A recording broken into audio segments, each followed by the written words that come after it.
अस्सलाम वालेकुम। कोमल, अब लगता है आपकी क्लास के ही लोग हैं, बाकी जो हैं वो एग्जिट हो गए हैं। वालेकुम सलाम जी सर, इसमें नादिया अल्ताफ। नादिया अल्ताफ आपकी क्लास की नहीं है? नहीं सर। इनको निकाल सर दिया जाए। इससे पहले आप कोई क्लास अटेंड कर रहे थे? एक्चुअली हुआ ये है कि वो गलती से ना लिंक उधर कॉपी हो गया है, जो आपका फर्स्ट सेमेस्टर है ना जोलॉजी के, सर उनको प्लीज थोड़ा ऊंचा बोले। आ जोलॉजी रही है वालों आवाज बिल्कुल ठीक। जोलॉजी वालों के साथ जो है वो ये मिक्स हो गया मॉर्निंग के साथ, सॉरी उसके साथ जो है इवनिंग के फर्स्ट साथ। फर्स्ट सेमेस्टर के साथ। जी जी। तो उनको लिंक गलती से चला गया और वो ऐसे शहजादे हैं, उन्होंने ज्वाइन भी कर लिया है। तो वही मैं देख रही थी सर, ये कौन बच्चे हैं? हाँ हाँ, अभी इस वक्त मेरे ख्याल में सारे आपके ही स्टूडेंट हैं। जी जी, आ रहे हैं, हमारी क्लास के हैं। उमारा फातिमा मॉर्निंग की है। ठीक है। ठीक है। तो लेकिन अभी भी कम है, आपके लोग कहाँ गए हैं? उसमें शेयर कर दी है। ग्रुप में मेरे ख्याल में मैंने भेजा है, दोबारा तो नहीं, उसी में भेज दिया थी।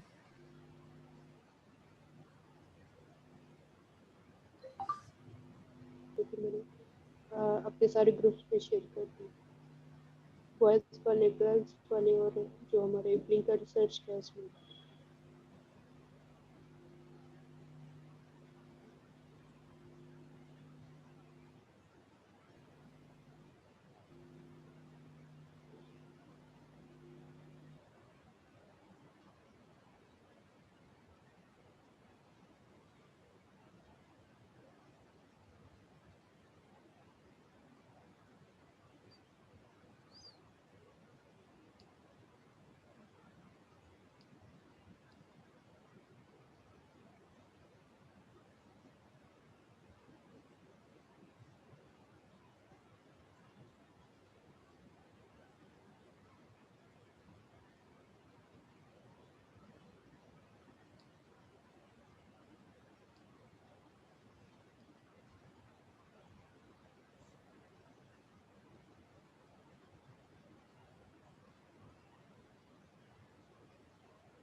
So we were talking about research design last time.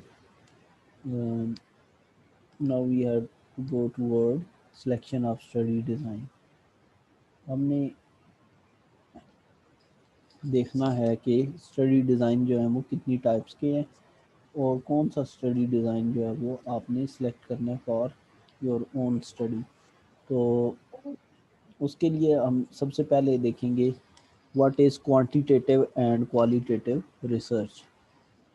So in case of quantitative research, we are we have decided already everything about that research. We have decided a topic, जैसे कि आप लोगों ने किया. We have made hypothesis.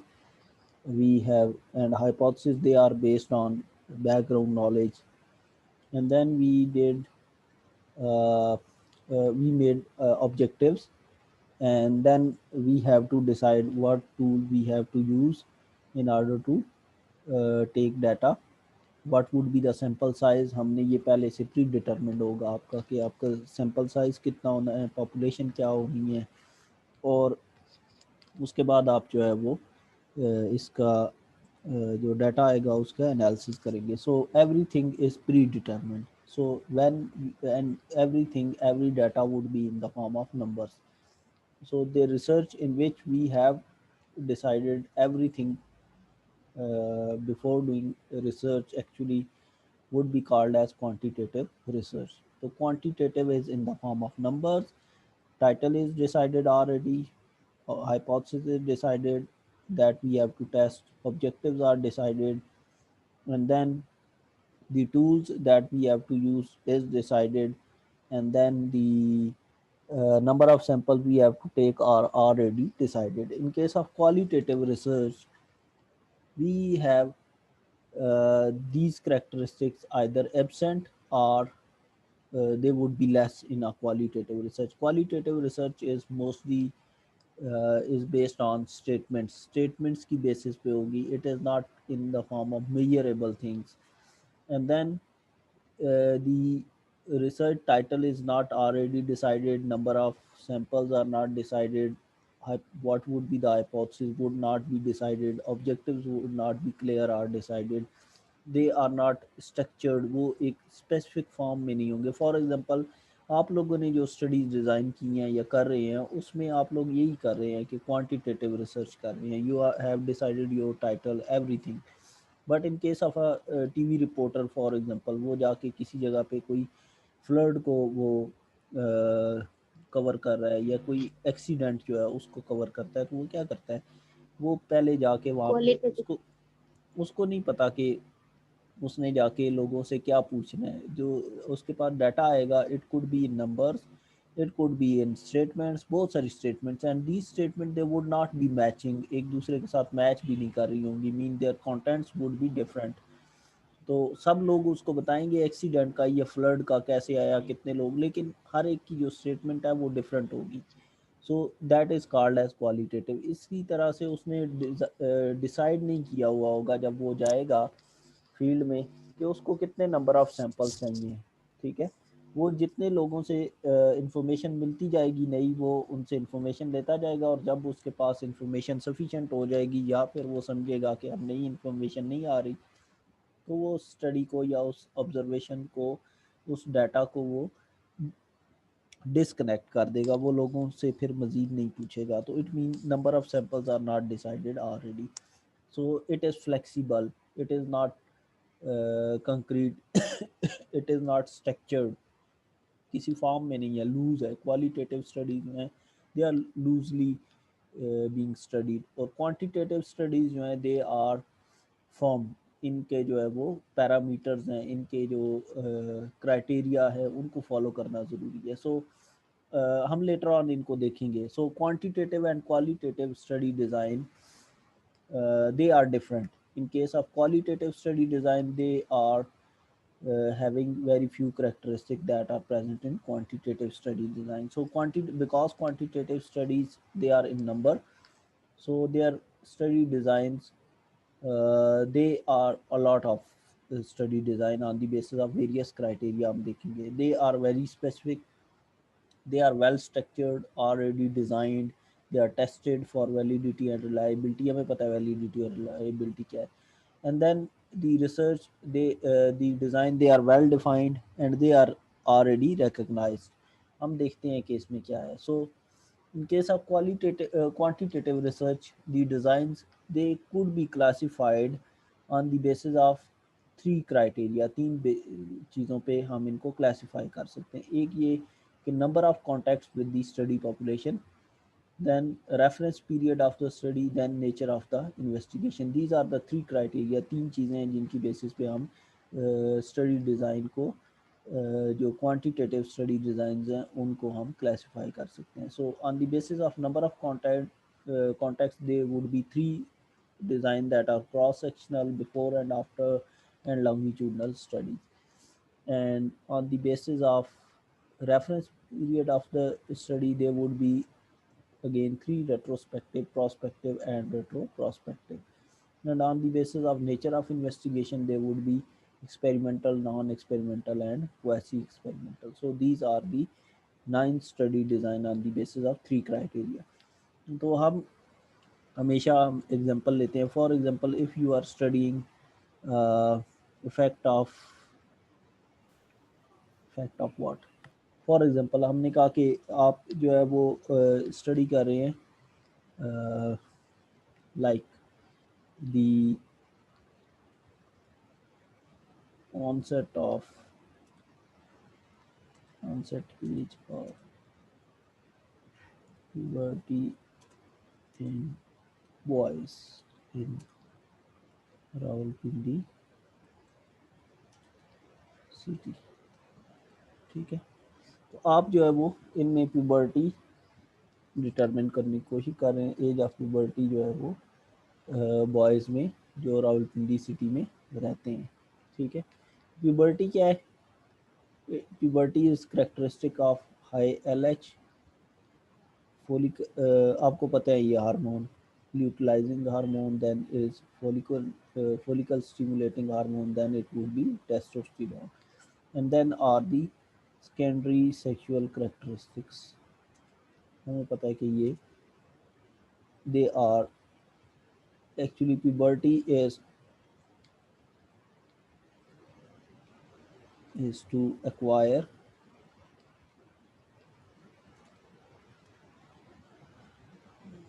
sexual maturity. So it is determined by high levels of LH, FSH, testosterone, and onset of secondary sexual characteristics. They determine puberty. Puberty itself is a concept. So these are the variable: LH level, FSH level, testosterone, secondary sexual characteristics. They are variables of this term concept that is puberty. तो अगर हमने इसको determine करना है तो हमारे पास क्या तरीके होंगे, हम कैसे डिटरमिन कर सकते हैं कि किस एज पे बॉयज़ के अंदर प्यूबर्टी आती है, ये हम कैसे डिटरमिन कर सकते हैं, कोई बता सकता है?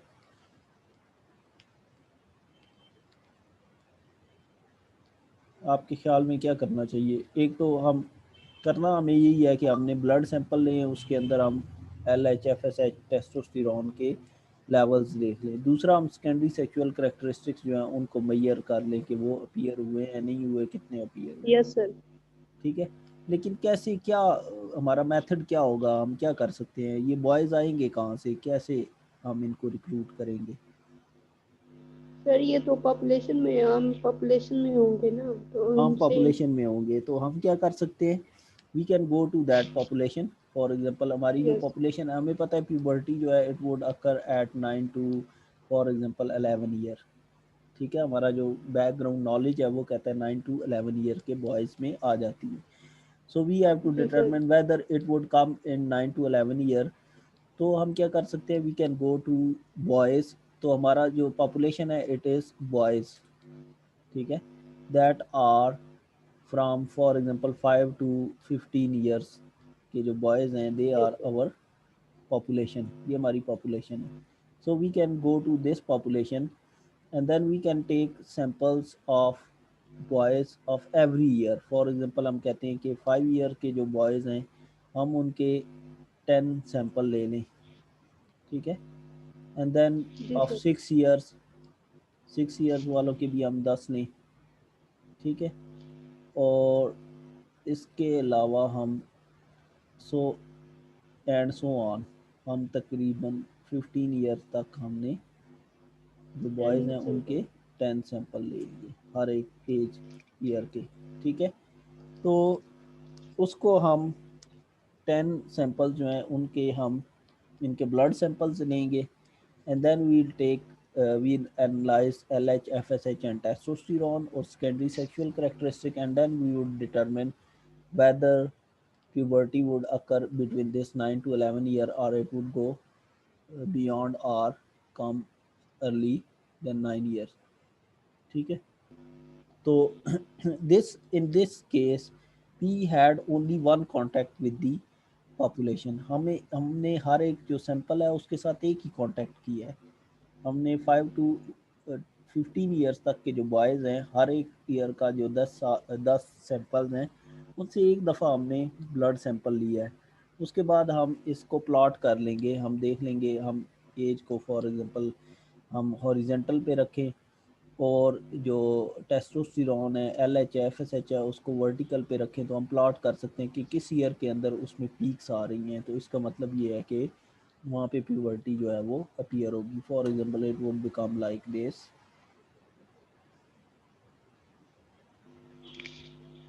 ये कोई इस तरह का हम ग्राफ बना सकते हैं ना. फॉर एग्जांपल ये है then is 5 year age 6 year age. For example हम इसको शॉर्ट कर देते हैं 8 year age then is 9 year as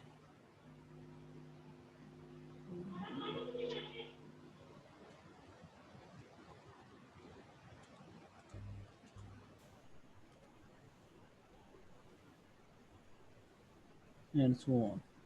So we can take age on x-axis and the we can take hormones on y-axis. ये आपको नज़र आ रही है स्लाइड? पता लगे मैं खुद ही बनाता रहूँ. जी सर आ रही है. ठीक है, तो हम इसमें जो है वो इधर हम for example this is L H. ठीक है, तो हम अगर इसका ग्राफ बनाएं तो हमें ये इस तरह से नज़र आएगा. जैसे 5 ईयर पे for example the levels are less.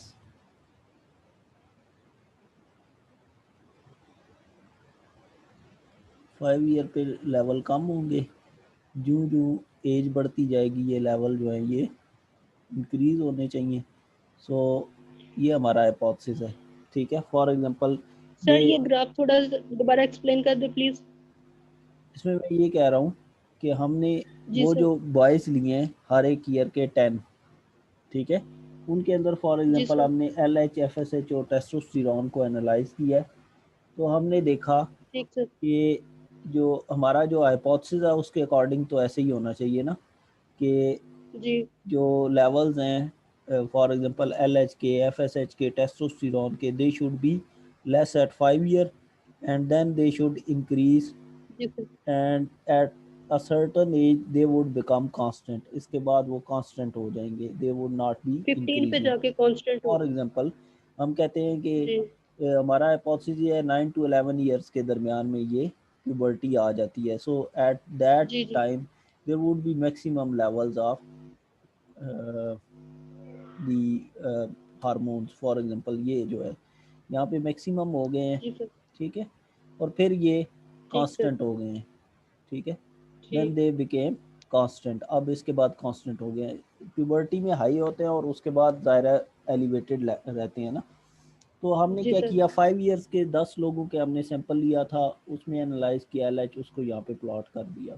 ठीक है, for example they were in L H was in nanogram per M L और दी माइक्रो इंटरनेशनल यूनिट. हम इसको कर देते हैं, ये जो है ये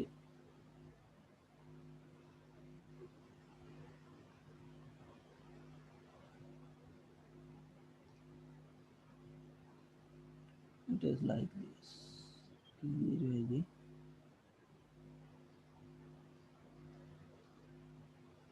it was for example nanogram per M L. Actually ये इंटरनेशनल मिली इंटरनेशनल यूनिट पर एम एल होता है, बट हम इसको वैसे जो है वो फॉर एग्जांपल क्योंकि कर रहे हैं. So we said it is nanogram per M L. तो like in 5 years it was 5 years के जो बॉयज़ हैं उनके अंदर इसका जो लेवल हैं देवर फॉर एग्जांपल पॉइंट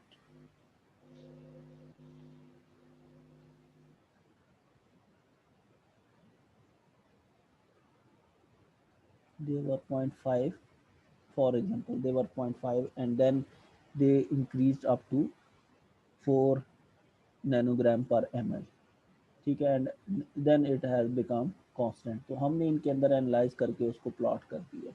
हमारा जो कांटेक्ट था इन सारे लोगों के साथ एक ही दफ़ा हुआ, हमने इनका एक ही सैंपल लिया, ब्लड सैंपल लिया, हमने एक दफ़ा ही इनका हाइट वेट लिया, एक दफ़ा ही हमने इनके सेकेंडरी सेक्सुअल करेक्टरिस्टिक मेजर किए, ठीक है। तो इससे हमें पता ओके चल सर। गया कि इनके अंदर प्यूबर्टी बॉयज़ के अंदर कब आ रही है, ठीक है। So we only cross section the existing population, हमारे पास जो पॉपुलेशन है उसका हमने क्रॉस सेक्शन ले लिया है, उसमें से हमने एक सेगमेंट लिया है और उसको हमने जी सर। कर लिया है, ठीक है, एक दफ़ा हमारा कॉन्टैक्ट हुआ है। So this type of study would be called as cross sectional. एक और हमारे पास क्या चांस था कि हम कैसे कर सकते थे, एक और तरीका क्या था कि यही सारा काम हम यूँ करते कि हम 10 बॉयज़ लेते, 10 बॉयज़ हम रिक्रूट करते of equal age, for example of 5 year age, of same ethnicity, everything same, and we would okay sir. bring them to lab, हम इनको लैब में लाते, या फिर हम इनको पॉपुलेशन में ही अगर होते तो हम इनको फॉलो अप करते कितने टाइम के लिए, जब तक इनके अंदर प्यूबर्टी नहीं आ जाती, ठीक है। हम फॉलो अप में हर साल हम इनमें से इनके 10 लोगों के जो बॉयज़ हैं उनके 5 ईयर पे हमने ब्लड सैंपल लिए, फिर हमने 6 ईयर पे लिए, फिर हमने 7 ईयर पे लिए, एंड देन पर अप ईयर टू में। Up to 15 year for example हमने इनके सैंपल्स लिए, हर साल हमने सैंपल लिया और हमने हर दफ़ा इनका जो है वो जो हार्मोन्स है LH FSH टेस्टोस्टेरोन और हमने इनकी हाइट वेट और सेकेंडरी सेक्सुअल करेक्टरिस्टिक हमने मेजर किए। So we had a lot of contacts with the same subjects, that would be called as follow up और लॉन्गिट्यूडनल स्टडीज़, ठीक है, जिसमें हमारी पॉपुलेशन क्या है, these 10 boys of 5 year age, उन्हीं से हमने दोबारा से फिर सैंपल लेते रहे।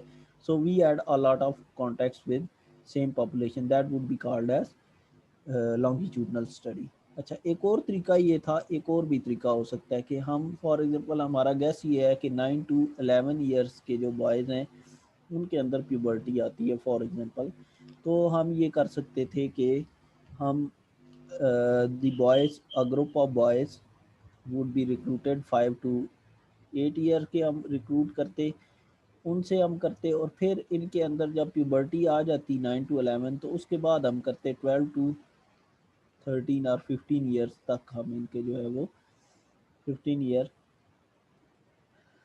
तो ये जो दरमियान में टाइम है दैट वाज ऑफ प्यूबर्टी, ठीक है। तो हमने इन्हीं बॉयज़ से ओके सर। 5 टू 8 ईयर्स के फॉर एग्जांपल हमने 10 बॉयज़ लिए और उसके बाद उनमें हमने पहले सैंपल्स लिए, इनके अंदर हमने LH FSH और टेस्टोस्टेरोन को देखा और सेकेंडरी सेक्सुअल करेक्टरिस्टिक्स देखे, वेट हाइट देखा। उसके बाद जब हम इनके अंदर हमने थोड़ा टाइम इनको दिया, प्यूबर्टी आने के बाद हमने इनको डिटरमिन करने की कोशिश की 10 टू 12 टू 15 ईयर्स के जब ये हो गए इन्हीं 10 बॉयज़ को, that would be called as so we are now determining only the change in LH, FSH, testosterone, secondary sexual characteristic, weight and height. So that study would be called as before and after, or it could be called as pre and post test, ठीक है। यहाँ पे हम कोई intervention भी कर okay सकते sir. थे अगर कोई और स्टडी हमारी होती। So this design is before and after design in which we have only two contacts with our population study that is under study. So if we see on the basis of number of contacts with the study population, we said it would be cross sectional, it would be before and after, or it would be longitudinal. If we see the cross sectional is also called as one shot or status study। हमने अभी देखा कि हमने एक दफ़ा ही cross sectional में सिर्फ एक दफ़ा, क्योंकि हम पॉपुलेशन के साथ इन कांटेक्ट आए हैं, so it would be called as one shot और status study. So purpose of these type of studies is like yours, जैसे आपकी हैं, प्रेवलेंस आप कर रहे हैं, सिचुएशंस, जी sir. prevalence of any disease, situation, problem, attitude, and or issue uh, in a population. So we take a cross section of the population. We take only sample once from the population to find Yes, out sir. prevalence. तो आप सब की studies तकरीबन cross sectionally हैं, ठीक है. आप एक जी दफ़ा सर. ही उनसे डाटा ले रहे हैं, आप उसको दोबारा उनके साथ इन कांटेक्ट नहीं आ रहे. Second, the cross section is with reference to time and population. You have one population, you are going to cross section that population at one time interval, so it is called as cross section. Advantage क्या है इसके? Because it is easy, you are going to take sample only one time, so it would take less time and other resources, human resources, financial resources, इसमें कम use होंगे. But it has a lot of disadvantages because these type of studies, they are not used to measure changes over time. ये हमने देखा कि boys के अंदर, जैसे हमने देखा कि ये जो बॉयज़ हैं, इनके अंदर हमने जो 5 ईयर के अब हैं, उनके अंदर हमने देखा कि इस वक्त जो है वो 0.5 नैनोग्राम पर ml उनके अंदर LH है फॉर एग्जांपल. इन्हीं बॉयज़ के अंदर हम अगले साल में नहीं देख रहे, कुछ और बॉयज़ में देख रहे हैं. So we are not going to determine changes over time, we are determining it once. जैसे आप लोगों की स्टडीज़ हैं, तो उसमें आप लोग प्रेवलेंस, जैसे अभी आप स्टडी करेंगे प्रेवलेंस ऑफ सर्टन डिजीज़, तो आप इसी एक टाइम के अंदर स्टडी कर रहे हैं. आप विद रेफरेंस टू टाइम के नेक्स्ट मंथ में क्या होगा, नेक्स्ट ईयर में क्या होगा, वो आप नहीं स्टडी कर रहे. कितना चेंज आया ये आप नहीं स्टडी कर रहे. सो it is called, it is the disadvantage of these cross sectional studies कि आप लंबे Yes, टाइम sir. के लिए जो चेंजेस है उनको सर मेजर ये नहीं तो कर सकते. कांस्टेंट हो जाएगा ना. कांस्टेंट हो जाएगा ना इसमें. Constant mean? Specific time period के लिए यूज हो हाँ, ये सकेगी आप ना. स्पेसिफिक टाइम पीरियड में ही कर सकते हैं, ठीक है. सो जी एडवांटेज इसका ये है कि ये इजी है, क्योंकि आपको टाइम भी कम लगता है और आपका जो है वो रिसोर्स. रिसोर्सेज भी कम लगते हैं, इजी भी है, ठीक है. जी Then sir. we have another that we called as before and after study. Before and after studies are also called as pre-post or pre-test, post-test studies. So in this case, if we have at least two contacts with population, with a same population over different times, then it would be called as before and after studies. So these before and after studies, they help to determine a change in situation, in phenomena, in any issue, problem or attitude over time. So it help us to, because we are taking sample from two different at two different times from same population, so it would help us to find out the effectiveness of programs. Programs could be a medical program, could be a educational program, could be any social program, training program, कुछ भी हो सकता है. It could be any effectiveness of any medicine, any intervention, कोई भी intervention हो सकती है, ठीक है. उसका इफेक्ट जो है वो फाइंड आउट करने में ये हमें हेल्प करता है, because we are going to take two sets of cross sectional studies on same population. हम दो क्रॉस सेक्शनल स्टडी कर रहे हैं, एक इंटरवेंशन से पहले और एक इंटरवेंशन के बाद, बस. ठीक है. So it is called as two cross sectional studies when we do on same population in different time intervals, then it would be called as a before and after study. जैसे हमने इससे पहले कहा कि स्मोकिंग का effect हम कह रहे थे कि हीमोग्लोबिन पे, सो हम उसमें ये कर सकते थे कि कुछ लोगों को लें और उनको हम जो नॉन स्मोकर्स हों उनको हम पहले उनके हीमोग्लोबिन टेस्ट करें, उसके बाद कुछ टाइम के लिए उनको स्मोकिंग करवाएं और उसके बाद फिर हम हीमोग्लोबिन टेस्ट करें. That is called as before and after. आप लोगों की क्लास है, क्लास लेने से पहले आपसे एक क्वेश्चनर फिल करवाया जाए कि आपको रिसर्च के बारे में क्या पता है. जब क्लासेस हो जाएं, एग्ज़ाम जैसे होता है, तो उसमें हमें पता चले कि आपने अब क्या सीखा है, तो दोनों को कंपैरिजन कर लें. That would B before and after studies. तो जितनी भी वर्कशॉप्स होती हैं उसमें यही होता है कि उसमें एक प्री टेस्ट करते हैं, आपको एक क्वेश्चनियर देते हैं, वही क्वेश्चनियर जब आप कर चुकते हैं ट्रेनिंग, उसके बाद आपको देते हैं कि आप में कितना चेंज आया, ठीक है, आपने क्या Yes, लर्न sir. किया। That would be the effectiveness of program. तो so advantages are that it measures changes over time. आपको पता चलता है किसी चीज़ का, किसी प्रोग्राम का, किसी मेडिसिन का, किसी इंटरवेंशन का इफेक्ट क्या है, because you are taking sample at two different times, before and after intervention. So disadvantages are again a lot of disadvantages because it is expensive with reference to time and resources. क्योंकि आप 2 दफ़ा sample ले रहे हैं तो cross sectional study से ये ज़्यादा एक्सपेंसिव होगी, ठीक है, आपका टाइम ज़्यादा लगेगा, रिसोर्सेज ज़्यादा लगेंगे, ह्यूमन रिसोर्स, फाइनेंशियल रिसोर्स वो ज़्यादा लगेंगे। इसके अलावा there are chances of sample withdrawals और चेंजेस। आपने फॉर एग्जांपल रिक्रूट किए 10 लोग, उनको आपने स्मोकिंग करवाई, उससे पहले हीमोग्लोबिन उनकी टेस्ट की, फिर स्मोकिंग करवाई, उसके बाद आपने उनको टेस्ट करना है हीमोग्लोबिन का, तो हो सकता है कुछ लोग रिफ्यूज़ कर दें कि हम दोबारा सैंपल नहीं दे रहे, कुछ लोग वैसे ही छोड़ के चले गए, ठीक है। सो इन केस आप बिफोर एंड आफ्टर आप कोई वर्कशॉप करवा रहे हैं, आपने प्री टेस्ट तो फिल कर लिया, लेकिन पोस्ट टेस्ट के लिए बहुत सारे लोग उसमें इंटरेस्टेड ही नहीं थे, वर्कशॉप में वो चले गए, ट्रेनिंग से चले गए।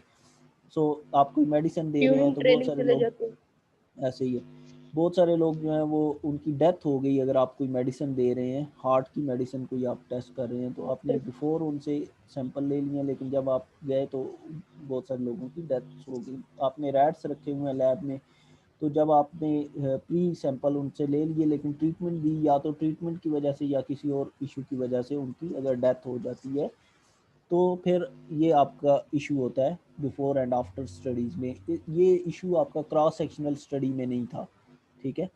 इसी तरह ओके से sir. Extraneous variable are playing their role, because in this case the extraneous variable they would be more. For example आपने जब किसी हार्ट पेशेंट को मेडिसिन दी पहले, तो उस वक्त जो है वो आपका प्री टेस्ट से पहले आपने उसका अगर कोई पैरामीटर्स डिटरमिन किए हैं, तो जो एनालाइज़र था जिसने सैंपल लिए हैं वो कोई और पर्सन था, लेकिन आपने 6 मंथ के ट्रेन उसको मेडिसिन का कोर्स करवाने के बाद जब आपने दोबारा एनालिसिस किए तो उस वक्त कोई और प्रैक्टिशनर था, तो उसकी वजह से there would be changes in the result. आपके जो पर्सनल डिफरेंसेस की वजह से कोई जो वेरिएशंस हैं उनकी वजह से चेंजेस आ सकती हैं। इसके अलावा टाइम की वजह से आ सकती है। फॉर एग्जांपल आपने जब ट्रीटमेंट शुरू की थी, उस वक्त आपने जब प्री टेस्ट किया है, उस वक्त जो है वो विंटर सीज़न था। जब आपने पोस्ट टेस्ट करना है उस वक्त अगर समर सीज़न है, तो देयर वुड बी डिफरेंस। तो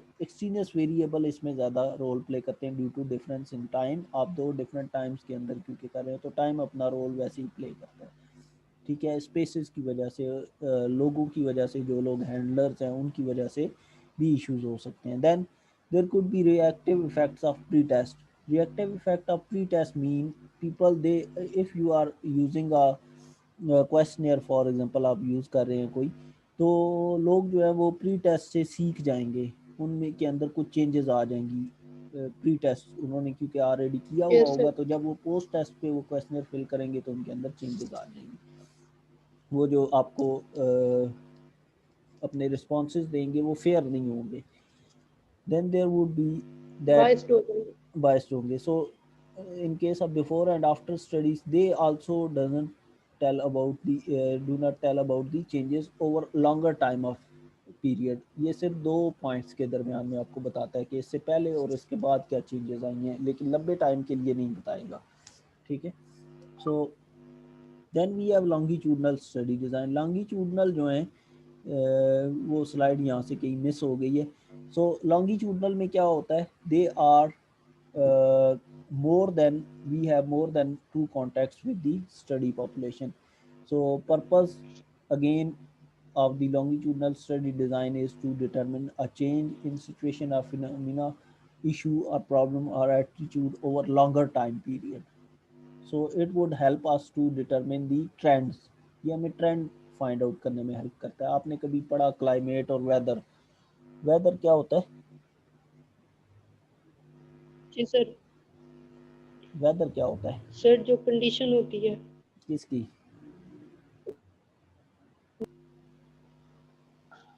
किसी भी खास एरिया की किसी भी खास एरिया की कौन सी कंडीशंस? वो वेदर।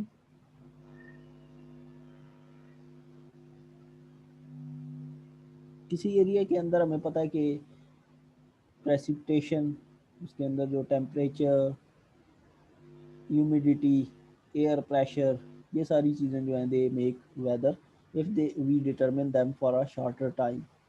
ठीक है, तो अगर हम वेदर पे किसी चीज़ का इफेक्ट देखते हैं तो we would see before and after, through before and after study we have a term that is called as climate. Climate क्या होती है? आबो हवा जो सर, लॉन्ग आबोहवा टाइम तो के लिए जो हाँ लॉन्ग सर टाइम जो के लॉन्ग लिए, टाइम के लिए चेंजेस लॉन्ग होंगे। टाइम के लिए। ठीक है, तो ये आप कह लें 5-10 साल का जो है वो अगर हम डिटरमिन कर रहे हैं then it would be called as climate. ठीक है, सो द क्लाइमेट अगर हमने उसके अंदर चेंजेस देखनी है तो then we have to study it for the conditions of humidity, temperature, air pressure and everything for longer time period.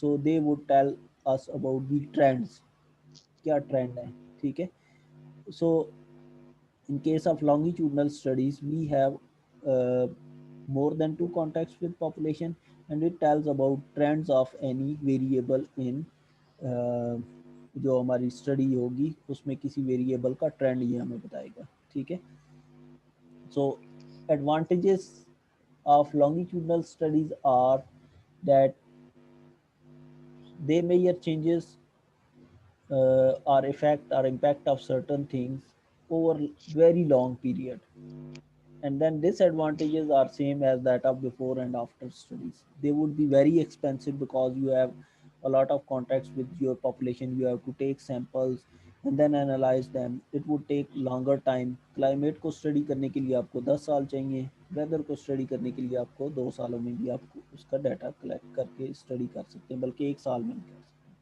So sample withdrawal or exchange or change would be more in case of longitudinal study। उसमें 10 साल में ज़ाहिर है बहुत सारे patient की death हो सकती है, उसमें बहुत सारे लोग विड्रॉ कर सकते हैं।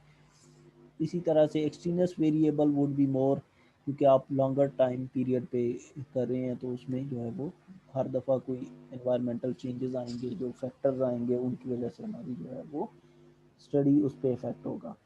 इसी तरह से जो है वो अगर आप कोई क्वेश्चनर फिल करवा रहे हैं तो 10 दफ़ा अगर कोई फिल करेगा तो वो ज़ाहिर है उसको क्वेश्चन भी याद हो जाएंगे, चाहे आप चेंज करें नंबर उनके इधर उधर कर दें, इवन देन जो है वो मिक्स अप करें तब भी उसको याद हो जाएगा कि किस तरह के क्वेश्चन हैं, तो वो उसमें रिफ्लेक्शन आएगी। ठीक है, so longitudinal studies they are very expensive but they would be more beneficial with reference to their data, क्योंकि ये लंबे टाइम के लिए चेंज को बताएंगी। किसी मेडिसिन का इफेक्ट 10 साल के लिए आप स्टडी कर सकेंगे किसी पर्सन पे। विटामिन डी फॉर एग्जांपल 50 सालों से लोग यूज़ कर रहे हैं